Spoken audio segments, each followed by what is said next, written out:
Mega Noticias con Paco Ramírez.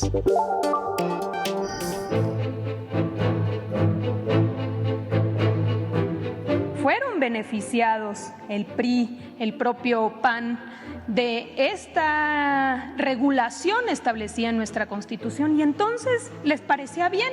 Ahí sí lo vemos también como partido, o lo de las coaliciones. Bueno, según yo, pues por supuesto que el sentido es que también si van en coalición se llene ese requisito. La representación de los plurinominales pues está establecida a partir de la votación de los partidos políticos, no de las coaliciones. Nosotros sostenemos que la sobrerepresentación debe ser por coalición. La regla está en la Constitución, el constituyente así lo quiso, así pusieron las reglas el PRI y el PAN. Ustedes sí saben para qué les va a servir la mayoría calificada. Quieren que el PT, que fue el partido menos votado, con 3.250.000 votos, tenga el doble de diputados que Movimiento Ciudadano. No hay que equivocarnos, no es un fraude contra los partidos, es un fraude contra la gente. Hoy se concluyó la calificación de la elección. Mañana el Tribunal Electoral del Poder Judicial de la Federación entregará la constancia de mayoría a Claudia Sheinbaum como presidenta electa, y a partir de mañana mismo, agárrense, porque viene la batalla de batallas, la toma de decisiones. Esperamos que con la Constitución, por supuesto, en la mano. Hablamos del debate por la sobrerepresentación.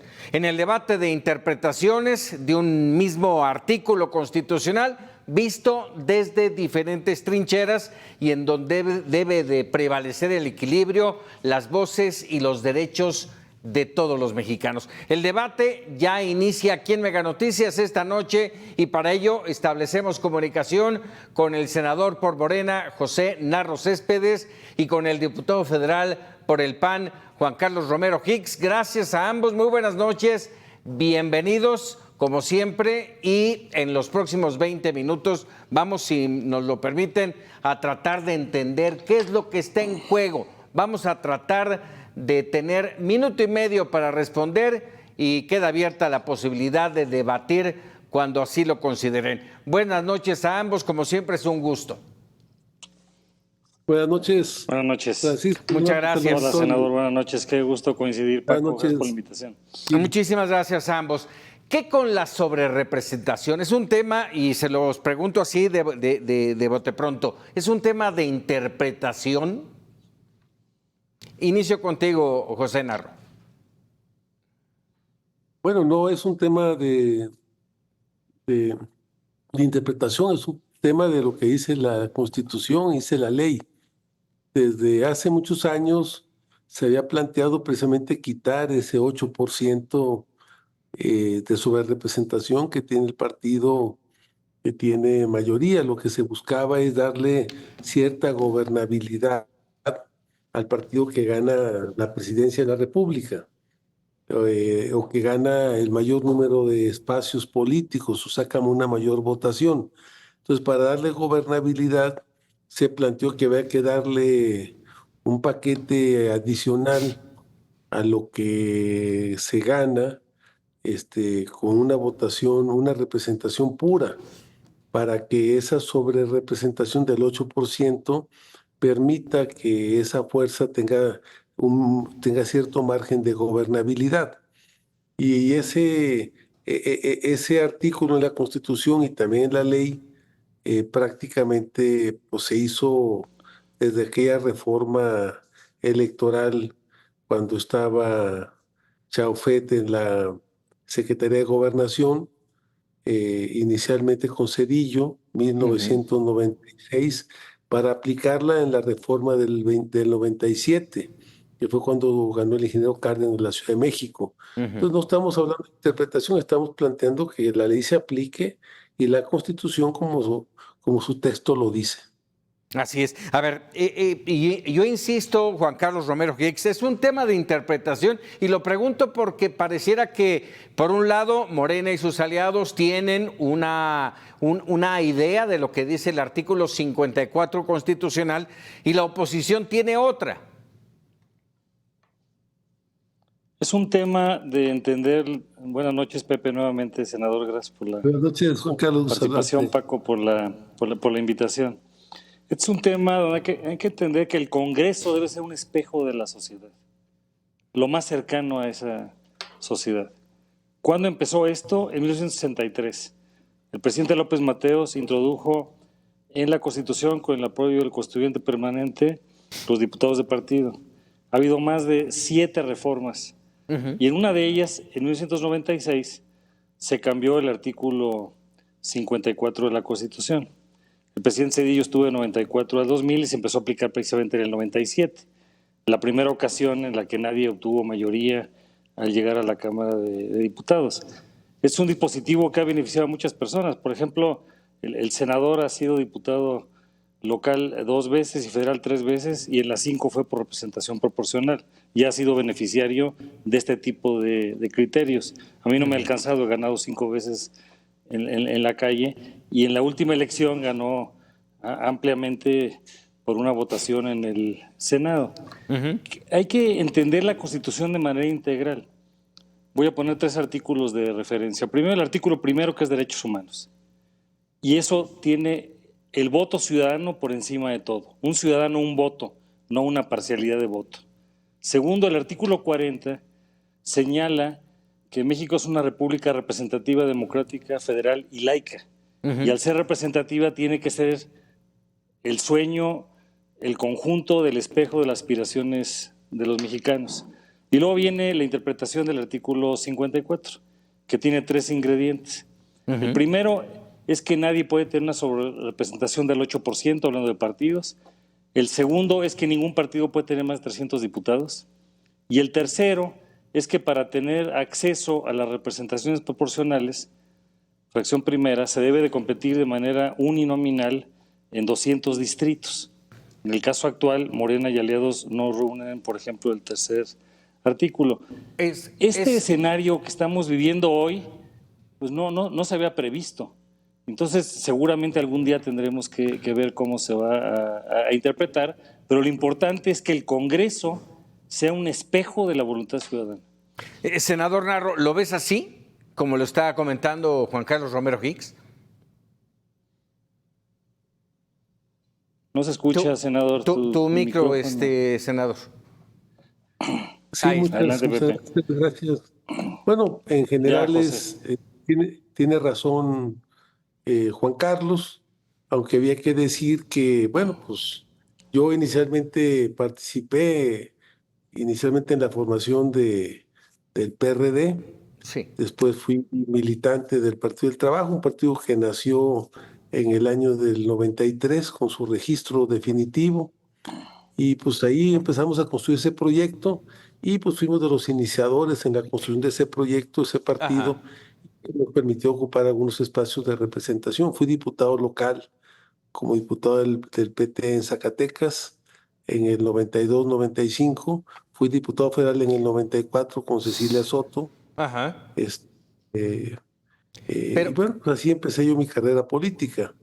Inicialmente todo lo has hecho muy bien, lo quiero destacar. Inicialmente los partidos buscaban que sus principales dirigentes ocuparan los espacios de representación para desde ahí impulsar el proyecto político del partido. Pero bueno, yo quiero comentar que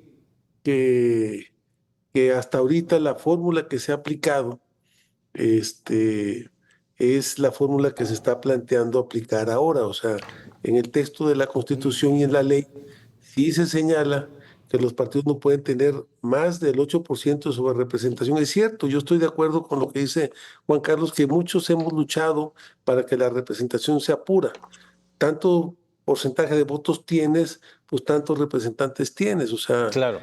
Y entonces algunos estamos de acuerdo, aunque el presidente ha planteado otro formato, quitarlos de representación proporcional, Algunos pensamos que las minorías también tienen que estar representadas y por eso creemos, si un partido minoritario no gana ningún distrito, pues no tendría ningún espacio político.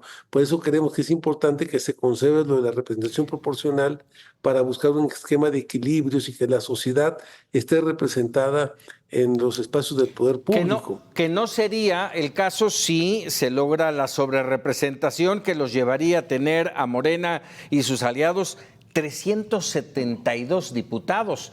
Juan Carlos Romero. A ver, Paco, hablemos, si nos permiten, del caso que nos ocupa. Sí. Porque la norma hay que interpretarla y se requieren varios criterios. La literal, que es la gramatical. Segundo, la sistemática. Tercero, la histórica. Cuarto, la analógica. Quinto, la finalidad, que es muy importante. Y finalmente, ¿cuál es la parte evolutiva? ¿Cuáles son los hechos? Por ejemplo, Morena y aliados ganaron 256 distritos. Distritos. Eso es el 51.2% de los diputados federales. Y obtienen el 54.1% de los votos. Hay que recordar que Claudia Sheinbaum obtiene casi el 60%. Hay casi una diferencia de 5 puntos porcentuales de la doctora Sheinbaum y la propia alianza. Por lo tanto, si le sumáramos el 8% llegarían a 270 diputados, no a 370 o al despropósito del que están hablando. Lo inusual es que la mañana del 3 de junio, el día siguiente de la elección, la Secretaría de Gobernación y la noche anterior la presidenta del INE empezó a hacer pronósticos de todo esto cuando la fecha es hasta el 23 de agosto. Entonces estaríamos hablando de una sobrerepresentación, si es el viernes 23 de agosto, estamos a unos cuantos días, estaríamos hablando en que estarían pasando prácticamente del 54 al 74%, 20% más. Esto atenta contra derechos humanos, porque entonces significa que una persona no es un voto, sino es una parcialidad de eso, porque entonces habría una representación. Y cuando se puso el candado del 8%, fue el viejo sistema, sí hay que revisarlo, pero está vigente la norma, y se puso el candado de los 300 diputados, que es el 60% de la Cámara de los Diputados, porque se quería que nadie solo pudiera cambiar la Constitución y nadie solo podría tener nombramientos de mayoría calificado. Y también porque en una reforma previa, desde 1976, hacia la época de Reyes Heroles, se puso la posibilidad de que los partidos de minoría pudieran ejercer acciones de inconstitucionalidad al poder tener un tercio. Entonces regresamos al criterio de origen, a tener el espejo. Si esto no se hace así, tendríamos varios absurdos. Por ejemplo, el PAN, que obtuvo casi el 17% de la votación, tendría una representación menor. El Partido Verde, que obtiene el 8%, pasaría a ser la segunda fuerza. O, por ejemplo, el Partido del Trabajo, que obtuvo el 5.8%, parecería que tendría la cuarta fuerza. Entonces, en esto, regresamos al espejo. ¿Dónde está la voluntad ciudadana representada en la voluntad? ¿Y en dónde quedan las minorías? José Narro, a ver, ¿de dónde sale este 20%? Bueno, había que considerar que, aunque se formó una coalición, unas candidaturas comunes, entre los tres partidos que formamos el bloque Juntos Seguiremos Haciendo Historia, inicialmente la distribución se hace por partido, no por candidatura común, no por coalición electoral. Y entiendo yo que siendo esta coalición electoral la ganadora, pues, y entendiendo que los partidos son los que ganaron, pues entonces yo creo que la fórmula que se está aplicando de este porcentaje de sobrerepresentación se está distribuyendo entre los tres partidos, o sea, ese 8% se da a los partidos que participaron en el proceso para ganar. Por eso se eleva el porcentaje que plantea Juan Carlos, pero esa no es una ley que nosotros hayamos hecho. Esa es una ley que se hizo y que mucho tiempo nosotros luchamos para que se cambiara. Ellos formaron en el 2012 esa coalición Vamos por México, el PRI, el PAN y el PRD. Ellos tenían la mayoría calificada en el Congreso para hacer los cambios a estas leyes electorales. No la hicieron. Muchos de nosotros luchamos, no de ahora, de hace muchos años, para que precisamente acabar con ese esquema de sobrerepresentación. El problema es que ahora ese esquema de sobrerepresentación beneficia a Morena. No es un tema achacado a nosotros. Yo creo que es importante que posteriormente a esta diputado resolución federal se hagan... Adelante, Juan Carlos. En 1900 del momento y por supuesto su propia actualización. Sí, no te escuchamos. Sí. Adelante, Juan Carlos.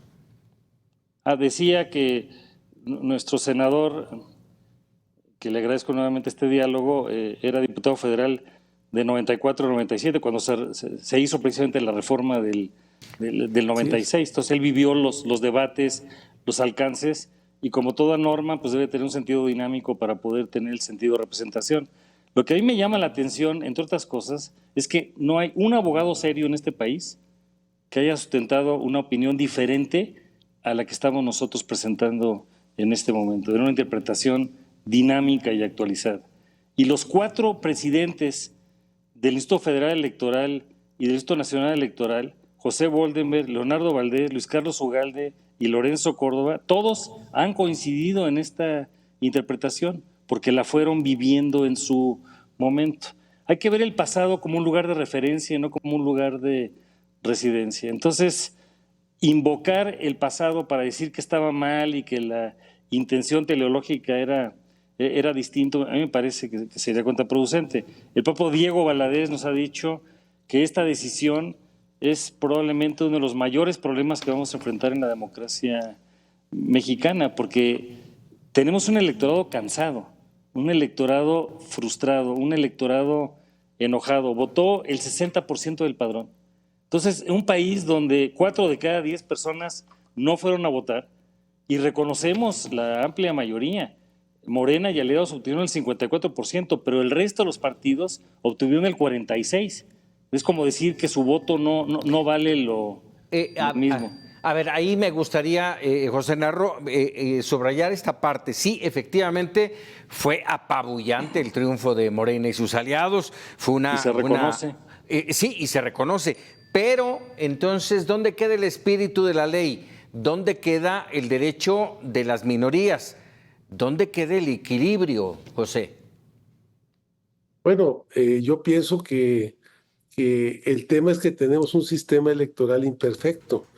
Cuando nosotros planteamos hacer la reforma electoral, y que esta propuesta de reforma electoral la desechó después la Corte, ahí se planteaba precisamente avanzar a un esquema de representación proporcional pura. O sea, tantos votos tienes, tantos votos vas a sacar. Tantos representantes. Esa propuesta se desechó porque la Corte la declaró anticonstitucional.